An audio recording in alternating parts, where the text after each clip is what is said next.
I do my hair toss, check my nails. Baby, how you feeling? Hey y'all, hi Miss Magrin. Hi Miss Magrin's class. I hope you're all doing well. My name is Apollo, and it has been requested that I do a little video kind of talking about being trans and all that fun stuff. So like I said, my name is Apollo. My pronouns are they, them, and I identify as agender. So let's dig into what that means a little bit.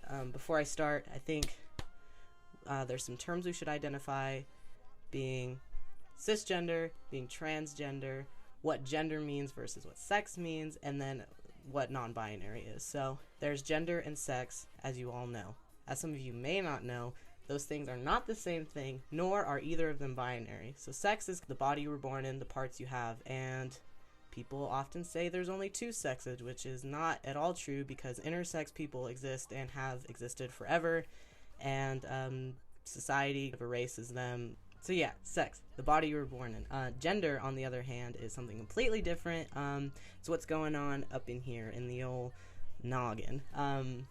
Yeah, I like to think of gender as one, the way you see yourself and how you personally feel and identify, and also the expectations society puts on you based upon that in the olden days. We're starting to pull away from that, but traditionally that's what gender is, because yeah, if you think about it, like, what does it mean to be a man other than having a certain body part? Like, you're supposed to be masculine and hardworking and not have any feelings, and then being a woman means you're soft and motherly and all this other stuff that is totally arbitrary and stuff that people a long time ago made up. And yeah, we're pulling away from that, and I think it's really cool. Gender is more about how you see yourself and how you want to go about expressing that to the world. I really like this infographic because it really captures the two differences, and also looking at this really helped me understand my own identity. I also really like this infographic because it shows how there's a difference between physical attraction and emotional attraction, and how those two things can be separate, and how they are also not at all connected to your gender identity, expression, or your sex assigned at birth. So feel free to take a look at this, the Gender Unicorn graphic by Sir. Really helpful and good for people who are maybe having a harder time understanding all of this new information. So like I said before, gender is what's in here and how you identify, and is just a societal construct. And as people are starting to realize that, more and more people are starting to identify outside the binary, which is where we get the term non-binary. If you look here, I made a little picture of my own. Yeah, so transgender is the big umbrella for identifying as anything outside of your assigned sex at birth. So you can see here trans man, trans woman, which are the two binary options under transgender. And then there's another little umbrella, which we call non-binary or genderqueer. I think genderqueer falls under non-binary. But again, this just depends on how the person themselves identifies. I know Ms. Megan was interested in hearing kind of my personal story with all this, being a trans non-binary person, so I'll go into that a little bit. I grew up on a military base, Point Mugu actually, so like 20 minutes away from Cam. Grew up there, lived there my entire life. I always kind of knew, I don't know, there's this like stereotypical narrative of like, oh, I always knew, which is kind of tricky, because I always felt different, and I always knew that gender roles didn't make sense to me, and that I never thought that they were valid in any way. Like, for example, I remember getting into an argument with my mom in the 5th grade because she told me I needed to dress for success and dress like a lady and wear a dress and just look nice if I wanted to be respected, and I thought that was absolute garbage as a 10-year-old. So I always knew that I didn't think that I needed to look a certain way to be respected, and I never really felt like I fit in with the girls at school. And I always had friends who were boys growing up, and I really wanted to play football and all the stereotype stuff. But again, at a young age, I didn't think like, oh, I'm a boy just because I like to wrestle with my guy friends and throw a football around. Like, I was just like, I enjoy these things, and just because I'm not a boy doesn't mean that I'm going to stop myself from taking part in these things. And then when I got into middle school, I never really thought about gender all that much. I knew that I hated my body and that I never felt comfortable in it. And like when I started going through puberty, it felt really wrong. And I hated going into locker rooms for dressing out because I just hated looking at my body, which I didn't, at the time, I didn't think it was gender related, but looking back now, it probably definitely was. So fast forward up to 8th grade, that's when I started questioning my sexuality, which came first, before I started questioning my gender, and I was like, oh, dang it, I like girls, darn. I guess I'm a lesbian, but that felt really weird and wrong. Then there was a short period of time freshman year where I actually did think I was a trans guy. Yeah, I just sat on that for a while and realized that it wasn't true. And I didn't feel like a dude, actually. And then I was confiding in my friend, who was a senior at the time when I was a freshman, and I was explaining all this to her, and she looked at me and was like, dude, you don't have to have a gender. Maybe you just don't have one. And I was like, you don't have to have one. And that was really a pivotal point in young Apollo's life.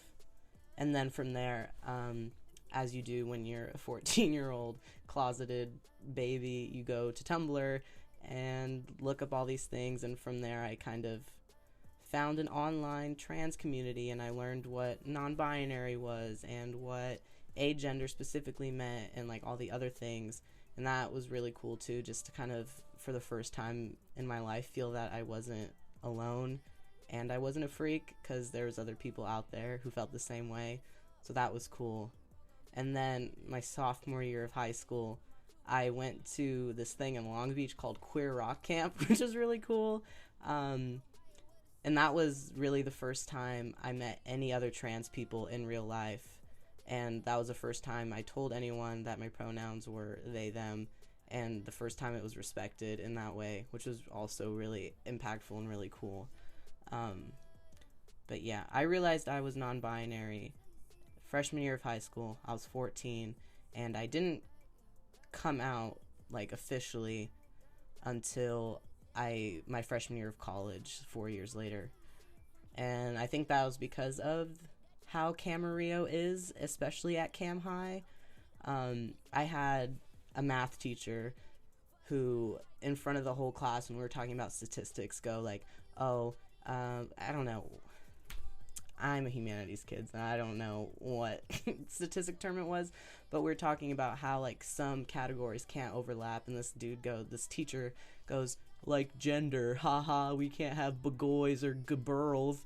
And then the whole class laughed, and like in that moment I remember shutting down and like leaving the classroom and going to the bathroom and just crying in a stall, but not telling anyone why, because if a whole class was laughing about people thinking that there's gender outside of boy or girl, then obviously I'm the weird one, and like I can't tell anyone because I'm just gonna get made fun of. So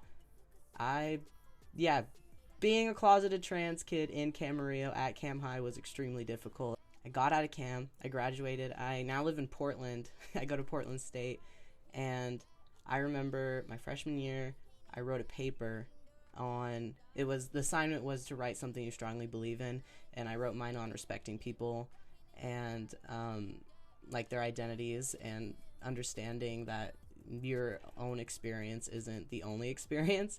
And I read that paper in front of the class, and yeah, it was the first time I came out to a room of people about being non-binary and didn't get laughed at or have anyone be confused. Like, they just accepted it, and that was the coolest thing. Yeah. So I think really being here now in this supportive environment has allowed me to grow and also saved my life, honestly. Now it's November 2019. I'm in my fall term of my junior year of college, and I'm 10 months on T, testosterone, for those of you who don't know. High school me never thought I was ever going to be this happy.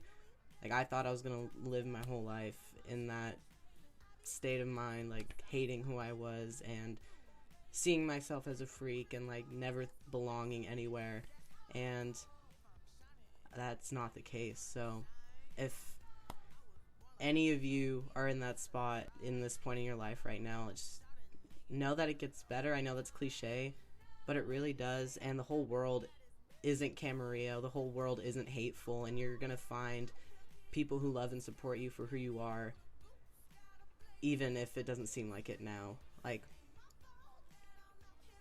senior year was really difficult, and I tried to end it a few times, but I'm really glad that I'm here now, and I just want y'all to keep holding on, basically. I know it's not easy. And to those of you who aren't trans, just listen to us and respect what we have to say, and understand that just because maybe you don't understand it doesn't mean it's not real. And also, it's not your place to tell someone that their experience is not true. And I think that is kind of, that's what we need to do to make this world better, I think. You know, think outside of your own experience. I know it's hard to do for some people, but yeah, hang in there, everyone. High school's a hard time enough, so don't pick on people for just being themselves, because in the end, it doesn't do anything for you or them. It just makes everyone's lives harder. So thanks for listening. I know if you're sitting in the class, you don't have a choice, but hopefully you got something out of this. Thank you, Miss Megrin, for asking me to do this. I think this is really cool and hopefully helpful. If anyone wants to talk more, feel free to ask Miss Megrin for my contact info. I'm willing to talk to anyone about anything all the time. So yeah, have fun. Enjoy your fall break, I guess, and goodbye.